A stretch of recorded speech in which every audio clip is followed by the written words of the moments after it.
عقل مند انسان کبھی بھی اس جگہ واپس نہیں جاتا جہاں کبھی بلا وجہ اسے ذلت و رسوائی کا سامنا کرنا پڑا ہو۔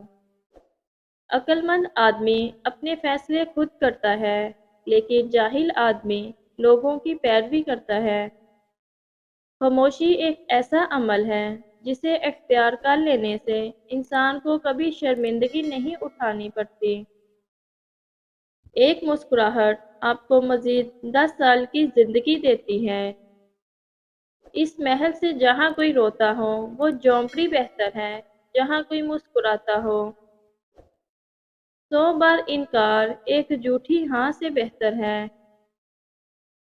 غصے کے ایک لمحے پر صبر کرو گے تو ساری زندگی کے غم سے بچ جاؤ گے۔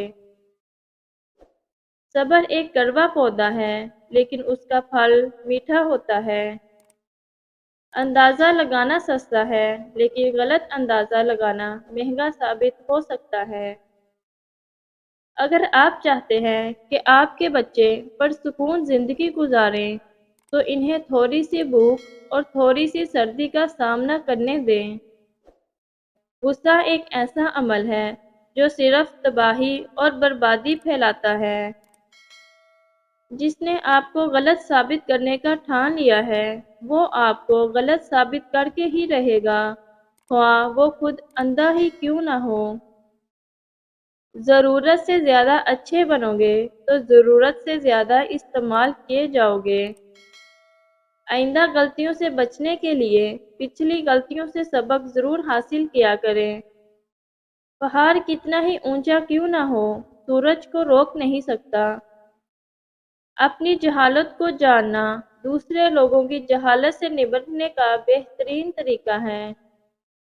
تنہائی ایک طاقت ہے جسے بہت کم لوگ سنبھال پاتے ہیں۔ غربت ستیلی ہوتی ہے اور دولت کے 101 رشتہ دار نکل آتے ہیں۔ لوگوں کو ٹھیک کرنے کی تیاری کرنے سے پہلے 3 بار اپنے گھر کے ارد گرد ضرور دیکھیں۔ جو اپنے ہر قدم کے بارے میں بہت زیادہ سوچتا ہو وہ ہمیشہ ایک ٹانگ پر ہی کھڑا رہتا ہے۔ جو آدمی چھوٹی چھوٹی مصیبتوں کو برداشت نہیں کر سکتا وہ کبھی بھی بڑے کام نہیں کر سکتا۔ انسان کا زوال تب شروع ہوتا ہے جب وہ اپنے مخلص لوگوں سے منافقت کرنا شروع کر دیتا ہے۔ بے عزتی کرنے والے شخص سے لڑنے کی بجائے اس کا جواب اتنی عزت سے دیں کہ وہ خود ہی شرمندہ ہو جائے۔ ایسی کوئی لڑائی نہ لڑو جس میں تمہیں جیتنے کا کوئی یقین نہ ہو۔ میں نے اپنی زندگی میں چند باتیں سیکھی ہیں۔ ماں باپ کے علاوہ کوئی وفادار نہیں۔ عزت صرف پیسے کی ہے انسان کی نہیں۔ غریب کا کوئی دوست نہیں۔ ایماندار انسان کو ہر جگہ عزت سے نوازا جاتا ہے۔ صبر کے کچھ گھونٹ اتنے کڑوے ہوتے ہیں کہ پوری زندگی کی مٹھاس چھین لیتے ہیں۔